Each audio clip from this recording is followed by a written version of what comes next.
કેમ છો વિદ્યાર્થી મિત્રો, મજામાં? ઓકે, આપણે લાસ્ટ લેક્ચર ની અંદર વિદ્યુતભારની તંત્રની સ્થિતિ ઉર્જા, વિદ્યુત ક્ષેત્રની હાજરીમાં કોઈ વિદ્યુતભારને લઈ આવવાનો, બે વિદ્યુતભારને લઈ આવવાના, વિદ્યુત ક્ષેત્રની ગેરહાજરીમાં અને હાજરીમાં બંનેમાં ઊર્જાના સૂત્રો જોયા હતા. લાસ્ટમાં આપણે ઉદાહરણ 2.4 પણ જોયું હતું. એમાં એક ચોરસ હતું, એમાં જુદા જુદા વિદ્યુતભારો હતા અને ત્યાં આપણે ઈ તંત્રની કુલ ઊર્જા શોધી હતી અને પછી પ્લસ q વિદ્યુતભારને લઈ આવી અને એનું સ્થિતિમાન મેળવ્યું હતું. રાઈટ? આજે આપણે બાહ્ય વિદ્યુત ક્ષેત્રમાં ડાયપોલની સ્થિતિ ઊર્જાનું સૂત્ર તારવવાનું છે મિત્રો. તો આ વસ્તુ આપણે ફર્સ્ટ ચેપ્ટર ની અંદર ભણી ગયા છીએ, ત્યારે મેં તમને આ બધું સાબિત કરાવ્યું છે એક્સ્ટ્રામાં. આ એક વસ્તુ છે. રાઈટ? અહીંયા potential energy of a dipole in an external field, એટલે બાહ્ય વિદ્યુત ક્ષેત્ર જે છે એ આ છે. બાહ્ય વિદ્યુત ક્ષેત્ર કેવું છે? તો કે સમાન વિદ્યુત ક્ષેત્ર છે અથવા તો યુનિફોર્મ ઇલેક્ટ્રિક ફિલ્ડ, કે જેની ક્ષેત્ર રેખા હોય એકબીજાની સમાંતર અને એકબીજાની સમાન અંતરે હોય, એકબીજાને સમાંતર હોય અને સમાન અંતરે હોય. આ સમાન વિદ્યુત ક્ષેત્ર E માં એક ડાયપોલ છે કે જેના બે વીજભાર વચ્ચેનું અંતર 2a છે. એમની ડાયપોલ મોમેન્ટ -q થી +q છે. આ ડાયપોલની ડાયપોલ મોમેન્ટ એ વિદ્યુત ક્ષેત્ર સાથે થીટા ખૂણો બનાવે છે. આ થીટા ખૂણો બનાવે એટલે આ થીટા ખૂણો થાય અને e થીટા થાય એટલે આ અંતર તમે જો ગણો, આ અંતર જે છે એને આપણે ડેલ્ટા x અથવા dx કહી શકીએ. અહીંથી અંતર ગણો તો આ a છે, આ બાજુનું અંતર પણ a થાય, ટોટલ 2a થાય. આને આપણે a બિંદુ કીધું, આને b બિંદુ કીધું અને અહીંથી આમ લંબ દોર્યો છે, એ આપણે નેક્સ્ટ ક્વેશ્ચનમાં ઉપયોગી થશે. અહીંયા c કીધું. રાઈટ? હવે આપણે પહેલા ચેપ્ટર ની અંદર ભણી ગયા છે સમાન વિદ્યુત ક્ષેત્રમાં ડાયપોલ પર લાગતું ટોર્ક P ક્રોસ E, એનું મૂલ્ય તમે લ્યો તો τ બરાબર P sin થીટા થાય. જ્યાં થીટા એ ડાયપોલ મોમેન્ટ અને વિદ્યુત ક્ષેત્ર વચ્ચેનો ખૂણો છે. ઓકે? હવે ડાયપોલ ને આ વિદ્યુત ક્ષેત્ર છે, આમ એમાં ડાયપોલ છે. આને આપણે d થીટા જેટલું કોણીય સ્થાનાંતર કરાવવું છે. ઈ કોણીય સ્થાનાંતર જો ખરેખર ડાયપોલ જે છે ને એ આમ રહેવાનો પ્રયત્ન કરશે. કેમ? તો કે એના ઉપર ટોર્ક જે છે ને એ 0 થાય એવો પ્રયત્ન કરશે. અહીંયા બળ તો સમાન વિદ્યુત ક્ષેત્રમાં ડાયપોલ પર બળ હંમેશા 0 થશે. એટલે આમ હશે ને આમ જવાની ટ્રાય કરશે, પરંતુ આપણે એને d થીટા જેટલું સ્થાનાંતર કરાવવું છે. ક્યાં? તો કે જવું છે ને વિરુદ્ધ દિશા. તો આપણે એવું વિચારીએ કે d થીટા જેટલું સ્થાનાંતર કરાવવા માટે કરવું પડતું કાર્ય બરાબર τ * d થીટા થાય. તો કે આ કાર્ય ફરીવાર આપણે તાજુ કરીએ. પહેલા ચેપ્ટરમાં જોઈ ગયા હતા કાર્ય બરાબર બળ ગુણ્યા સ્થાનાંતર. અહીંયા ચાક ગતિના સ્વરૂપમાં છે તો ટોર્ક બરાબર કાર્ય બરાબર ટોર્ક એને ગુણ્યા સ્થાનાંતર d થીટા, અથવા તો ખાલી τ * થીટા પણ ચાલે, પણ આ કાર્ય સૂક્ષ્મ છે માટે અહીંયા આપણે d થીટા લીધું. તો આ કાર્ય બરાબર P sin theta * d theta મળ્યું. હવે જો સ્થાનાંતર આપણે એવું વિચારીએ છીએ કે ડાયપોલનું પ્રારંભિક ખૂણો જે છે એ કોઈ એક ખૂણે છે, ઈ ખૂણાને હું θ1 બરાબર θ0 કહું છું. કોઈ દિશાની અંદર ડાયપોલ જે માનું કામ છે તો એનો વિદ્યુત ક્ષેત્ર સાથેનો ખૂણો π/2 થયો તો મારું θ0 એ π/2 થશે. પછી એને ભ્રમણ કરાવી અને કોઈ ખૂણે લઈ જાવ છો અને θ2 કહો છો, ઈ ધારો કે θ છે. તો અહીંયા આ કાર્ય તો d થીટા જેટલું સ્થાનાંતર કરવા માટે થયું. તમારે ડાયપોલને કોઈ એક ખૂણેથી બીજા ખૂણે લઈ જવા માટે કરવું પડતું કાર્ય મેળવવું હોય તો આ સમીકરણ જે છે એનું સંકલન કરવું પડે. તો એ સમીકરણનું જો તમે સંકલન કરો તો આપણને અહીંયા કાર્ય બરાબર θ0 થી θ1 pe sin θ d θ pe sin θ નું ઇન્ટિગ્રેશન આપણે જોઈ ગયા છીએ -cos θ થાય તો pe -cos θ અહીં લોઅર લિમિટ અપર લિમિટ -12 કાઢી લીધા. આ pe એમ ના અહીંયા આવશે upper limit cos θ1 minus lower limit cos θ2. તો હવે ડાયપોલ ને એક ખૂણેથી બીજા ખૂણે લઈ જવા માટે કરવા પડતા કાર્યનું સૂત્ર આપણને મળી ગયું. આ કરેલું કાર્ય એ ડાયપોલમાં ઊર્જાના રૂપમાં સંગ્રહ પામે. અહીંયા માઈનસ જે છે ને આપણે ગુણી નાખ્યા એટલે આ પ્લસ થઈ જશે માઈનસ થશે એટલે cos θ0 cos θ1 થઈ ગયું. હવે જો ડાયપોલને π/2 થી કોઈ θ ખૂણે લઈ જાવ છે એનો મતલબ એવો થયો કે ઇનિશિયલ બેઝ ઉપર ડાયપોલ કેમ છે તો કે આ વિદ્યુત ક્ષેત્ર છે. વિદ્યુત ક્ષેત્રના ડાયપોલ લંબરૂપે રહેલી છે. ક્લિયર? અને ત્યાંથી કોઈ ખૂણે આમ લઈ જાય છે એટલે લઈ ગઈ. તો ભલે આ ખૂણો જે છે 90 નો તો ત્યાંથી 120 લઈ જઈ શકો. તો θ1 π/2 લઉં એટલે કે θ0 ઇનિશિયલ એંગલ છે એનો પ્રારંભિક ખૂણો π/2 છે વિદ્યુત ક્ષેત્ર સાથે. અને બીજો ખૂણો θ હોય તો ઈ જે કાર્ય ઊર્જાના રૂપમાં સંગ્રહ પામે માટે અહીંયા u કીધું. u બરાબર p cos π/2 cos θ કારણ કે θ0 છે π/2 છે. તો કુલ કાર્ય એટલે કે કરેલું કાર્ય ઊર્જાના રૂપમાં સંગ્રહ પામે છે u બરાબર p અહીં cos π/2 ની કિંમત 0 અને cos θ એમ ન એટલે તમને સૂત્ર મળ્યું -p cos θ. આ જે છે ડાયપોલની સ્થિતિ ઊર્જાનું સૂત્ર થઈ ગયું. ક્લિયર? હવે આપણે cos θ ને સદિશ મુજબ જોયું તો આમ લખી શકીએ છીએ a.b ab cos θ. અને ab cos θ ને ફરી પાછું મારે લખવું હોય તો હું a.b લખી શકું. અહીંયા માઈનસ એમ નામ છે એક સદિશ ડાયપોલ મોમેન્ટ છે બીજો સદિશ વિદ્યુત ક્ષેત્ર છે બેયનો ડોટ ગુણાકાર છે. તો જો ક્રોસ નિશાની દૂર થાય મતલબ cos θ દૂર થાય તો ડોટ નિશાની આવી જશે તો p ડોટ e. તો મિત્રો તમને આ જે સૂત્ર મળ્યું એ ડાયપોલની સ્થિતિ ઊર્જાનું સૂત્ર મળી ગયું તમને કે સમાન વિદ્યુત ક્ષેત્રની અંદર કોઈ ડાયપોલને એક ખૂણેથી બીજા ખૂણે લઈ જવા માટે અથવા તો અહીંયા π/2 થી કોઈ ખૂણે લઈ જવા માટે કરવું પડતું કાર્ય સ્થિતિ ઊર્જામાં સંગ્રહ પામી જાય એટલે કે ડાયપોલની સ્થિતિ ઊર્જા u બરાબર -p ડોટ e જેટલી હોય છે. ક્લિયર?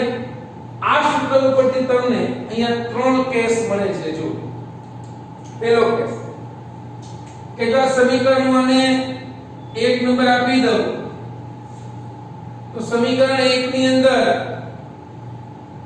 θ બરાબર જો 0 મૂકવામાં આવે તો તમે જોઈ શકો છો અહીંયા મિત્રો કે 0 મૂકું તો pe cos θ cos 0 ની કિંમત 1 થાય માઈનસ m નામ p નું મૂલ્ય e નું મૂલ્ય એટલે તમને θ બરાબર 0 જો મૂકો તો સ્થિતિ ઊર્જા u બરાબર -p ડોટ e જેટલી ઊર્જા મળે. અને આ સ્થિતિની અંદર ડાયપોલ એ સ્થાયી સમતોલન સ્થિતિ દર્શાવે છે. આ ઓરડાના તાપમાને છે. સ્થાયી સમતોલન સ્થિતિ એટલે આ વિદ્યુત ક્ષેત્ર છે ડાયપોલ આમ સ્થાયી સંતુલન સ્થિતિમાં વિદ્યુત ક્ષેત્રને સમાંતર છે. આ એની સ્થાયી સંતુલન સ્થિતિ થઈ. આ સ્થિતિમાં એની સ્થિતિ ઊર્જા જે છે મહત્તમ ઋણ હોય એટલી ઊર્જા એને આપો તો આ જે છે એ આના ક્ષેત્રમાંથી બહાર નીકળી શકે. બીજા કેસની અંદર θ π/2 જો π/2 cos માં કિંમત મૂકો તમે તો cos π/2 ની કિંમત 0 થાય એટલે ડાયપોલની સ્થિતિ ઊર્જા શૂન્ય થઈ જાય. તો ડાયપોલની સ્થિતિ ઊર્જા શૂન્ય એટલે કે ડાયપોલની મહત્તમ અસમતોલન અવસ્થા થઈ. કારણ કે ન્યા ડાયપોલ આમ રહેશે આ વિદ્યુત ક્ષેત્રને આમ લંબરૂપ. ક્લિયર? તો ન્યાની ઊર્જા 0 છે. ઊર્જા કઈ નથી કારણ કે ક્ષેત્રને લંબ છે માટે આ બિંદુ પાસે બધે. પરંતુ એની મહત્તમ અસંતુલન સ્થિતિ થાય. એટલે આમ તો θ બરાબર 0 ને π સિવાયની બધી સ્થિતિને અસંતુલિત સ્થિતિ કહેવાય પણ π/2 ને મહત્તમ અસંતુલિત સ્થિતિ થાય. ક્લિયર? હવે જો θ બરાબર π હોય તો થીટા પાઈ એટલે cos પાઈ ની કિંમત તમે મૂકો એટલે -1 માઈનસ માઈનસ પ્લસ આ એની સ્થિતિ ઊર્જા મહત્તમ ધન મળે એટલે કે ડાયપોલ જે છે એ અસ્થાયી સંતુલન સ્થિતિ ધરાવે છે એટલે પહેલા કેસમાં ડાયપોલ આમ છે બીજા કેસમાં ડાયપોલ આમ છે અને ત્રીજા કેસમાં ડાયપોલ આમ છે આ સ્થિતિ મહત્તમ અસ્થાયી થઈ ગઈ આ મહત્તમ અસંતુલન થઈ ગયું આ મહત્તમ સ્થાયી અવસ્થા થઈ ગઈ આ અસ્થાયી સોરી આ મહત્તમ સ્થાયી હવે ખરેખર ડાયપોલ ને આમ જ રહેવું છે આ મહત્તમ અસંતુલન સ્થિતિ થઈ ગઈ અને આ તો કેવી થઈ ગઈ અસ્થાયી સંતુલન આમ રહેવું નથી તો ડાયપોલ આમ કરી નહીં કે રહેવું નથી એ આમ જ જવું છે પણ અહીંયા માઈનસ માઈનસ પ્લસ થઈ જાય એટલે ડાયપોલની અસ્થાયી સંતુલન સ્થિતિમાં ખૂણો કેટલો હોય પાઈ છે એટલે ક્ષેત્રની વિરુદ્ધ દિશામાં ડાયપોલ મોમેન્ટ ગોઠવો ક્લિયર તો વિદ્યાર્થી મિત્રો આપણે આ ડાયપોલની સ્થિતિ ઊર્જાનું સૂત્ર ધાર્યું સમાન વિદ્યુત ક્ષેત્રની અંદર બરાબર છે તો એ તમે લખી લ્યો પછી આપણે આનો જે નેક્સ્ટ પોઈન્ટ જે છે એની વિશે ચર્ચા કરીએ કે ડાયપોલને વિદ્યુત ક્ષેત્રમાં મૂકી તો હવે કરવું પડતું કાર્ય આ ઊર્જાનું સૂત્ર આપણે મેળવ્યું છે એમ હવે તંત્ર હોય બે વિભાગનું એને વિદ્યુત ક્ષેત્રની અંદર મૂકો તો શું થાય એની ચર્ચા આપણે હમણાં કરીએ છીએ ચાલો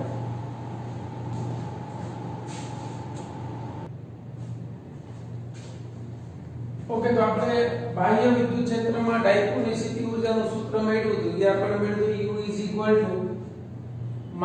-P dot E right same edge theory છે પણ આમ થોડા જુદા અર્થમાં આપણે તારવવાનો પ્રયત્ન કરીએ આપણે એવું વિચારીએ કે જો બે ધન વીજભાર હોય તો બે ધન વીજભાર માટે સૂત્ર મારે લખવું હોય તો બે ધન વીજભારોની સ્થિતિ ઊર્જાનું સૂત્ર બાહ્ય વિદ્યુત ક્ષેત્રની હાજરીમાં જો લખવું તો વિદ્યુત ક્ષેત્ર હાજર હોય તો પહેલા તો Q1 નું કાર્ય એ Q1 એના વિસ્થિતિમાં જેટલું થાય એ બીજું પાસે અને Q2 નું એના વિસ્થિતિમાં જેટલું થાય પ્લસ બે વીજભાર આવી ગયા અહીં ધારો કે પ્લસ Q અને બીજો પ્લસ Q તો આ બે વચ્ચેનું અંતર છે R12 તો આની સ્થિતિ ઊર્જા ઉમેરવાની એટલે આ બે વીજભારોની બાહ્ય વિદ્યુત ક્ષેત્રની હાજરીમાં સ્થિતિ ઊર્જા કરવું પડતું કાર્ય એ એટલું થાય રાઈટ હવે આપણે અહીંયા જે વિચાર્યું છે આપણે માટે તો ડાયપોલ છે તો ડાયપોલમાં એક પ્લસ વીજભાર છે બીજો માઈનસ વીજભાર છે રાઈટ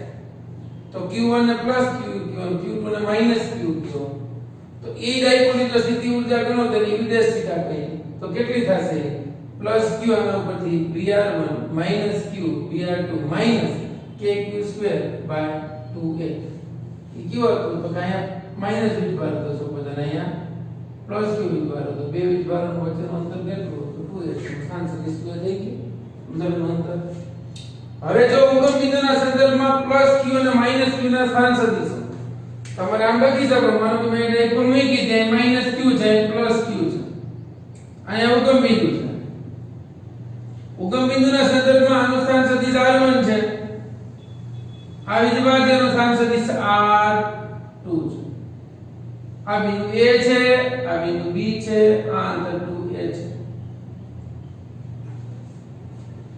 તો આપણે એમ કહી શકીએ કે ઉગમ બિંદુના સંદર્ભમાં પ્લસ Q અને માઈનસ Q ના સ્થાન સદિશ અનુક્રમે R1 અને R2 હોય તો એકમ ધન વીજભાર પર કરવું પડતું કાર્ય તેના વિદ્યુત સ્થિતિમાનના તફાવત જેટલું થાય એકમ વિદ્યુતભાર ઉપર તો વિસ્થિતિમાનનો તફાવત બોલાવો તો Vr1 Vr2 થયું એકમ વીજભારના બે બિંદુ પાસે લઈ આવવા હોય તો વિસ્થિતિમાનનો તફાવત Vr1 Vr2 બરાબર કરેલા કાર્ય જેટલું થાય તો કાર્ય એટલે વિદ્યુત ક્ષેત્ર E dot d d એટલે બે વીજભાર વચ્ચેનું અંતર E વિદ્યુત ક્ષેત્ર cos θ હવે અહીંયા માનો કે Q જેટલો વીજભાર હું ગણું ધન લઉં તો QVr1 ધન થશે ઋણ લઉં તો QVr2 ઋણ થશે તો અહીંયા આપણે Q વડે બે બાજુ ગુણી નાખીએ તો QVr1 QVr2 QE2a cos θ મળી ગયું તો આપણી પાસે અહીંયા જે આ સૂત્ર હતું એમાં આ સૂત્ર જે છે Q કોમન કાઢો એટલે આ મળી ગયું QVr1 Vr2 એની જગ્યાએ કિંમત મૂકો તો U ડેશ થીટા બરાબર આ કિંમત મૂકી દેવાની QUE 2a cos θ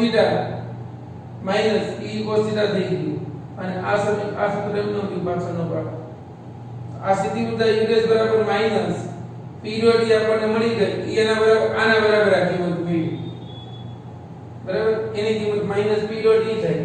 હવે આ સમીકરણની અંદર જો એ સમીકરણમાં જ આપણે કિંમત મૂકી છે u ડેશ થીટા આની કિંમત મળી આપણને p cos થીટા માઈનસ અને આ લાસ્ટ સૂત્ર તો જતું જ મળ્યું આપણને. તો પ્લસ q માઈનસ q ને બાહ્ય વિદ્યુત ક્ષેત્રમાં લાવવા માટે કરવું પડતું કાર્ય એ સમાન અને વિરુદ્ધ છે. માનો કે plus q minus q plus q વડે લઈ આવો તો એના વડે કાર્ય માઈનસ q વડે કરવું પડતું કાર્ય સમાન અને વિરુદ્ધ છે. તેથી એની અસર શું થશે? નાબૂદ થશે. એ આપણે નો લખીએ તો આ નીકળી જશે કાર્ય. u dash theta minus p cos theta બરાબર માઈનસ p મળી ગયું. આ સમીકરણ એ આપણને જે નિયમિત વિદ્યુત ક્ષેત્રમાં ડાયપોલ મળતું હતું એના જેવું આપણને મળે છે. ક્લિયર વિદ્યાર્થી મિત્રો? તો આ આપણે જે જોયું બાહ્ય વિદ્યુત ક્ષેત્રમાં ડાયપોલની સીધી ઊર્જાની વાત થઈ. હવે આપણે આનું એક ઉદાહરણ ગણીએ.